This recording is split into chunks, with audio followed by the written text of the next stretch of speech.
Legislation makes a massive difference to how you can manage classroom behaviours. So when delivering private training such as Level 4 Certificate in Education and Training, learners are able to motivate themselves and don't really cause any problems that as a tutor, I need to step up anymore. But working in any other environments like prisons, social care and colleges, you'll be faced with disruptive behaviour and you are no longer allowed to use the cane. So first and foremost, we talk about Human Rights Act. So learners have the right to be free from being tortured. This means we cannot injure our learners, and sometimes even when you want to, you simply cannot. So you'll lose your job and you may even go to prison. So under the Human Rights Act, learners have the right to express their opinions, and this could give your organisation a poor reputation, but ultimately they have the right to complain and to appeal. Just by being aware of legislation relevant to your role is crucial. The key aspects of legislation related to managing behaviours in a learning environment includes the Equality Act. So is it essential to have an understanding of the Equality Act? So learners may require education related to why the behaviour is inappropriate due to inequality or discrimination against other learners. There are protected characteristics you must be aware of to help ensure that the discrimination, whether direct or indirect, any victimization or harassment of learners and staff are prevented.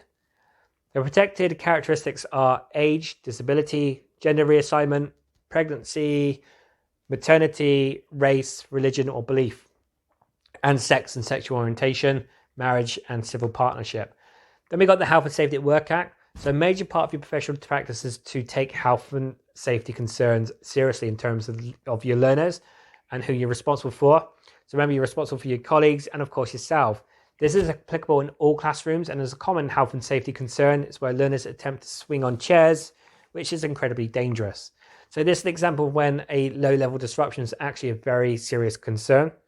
And it's a very serious example of poor behaviour due to the risk to health and safety of students. Now, health and safety at work act becomes more important during practical classes as learners that handle materials that if handled unsafely can be extremely dangerous. So this is an area of control where behaviour is extremely important as poor behaviour can become life-threatening. There will also be additional ground rules to ensure that students remain safe within the classroom. Then we have the Education and the Inspection Act. So the Education Inspections Act represents a major step forward in the government's aim to ensure that all learners get the education that they need to enable them to fulfil their potential. Behaviour has long been a major concern for teachers and parents alike. So the Act creates a clear statutory right for teachers to discipline learners, putting an end to the "you can't tell me what to do" culture.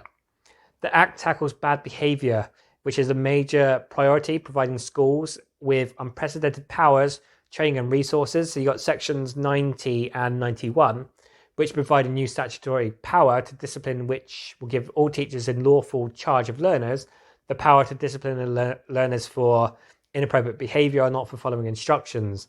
So this will provide greater clarity for training providers and learners on the extent of teachers' powers to discipline learners.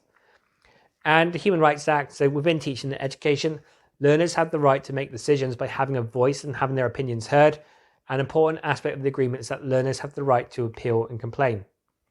And these should be established in the Code of Conduct and disciplinary procedures of each stage of the disciplinary procedure. Provides the learners with the opportunity to appeal the decision made by the member of staff instigating the disciplinary.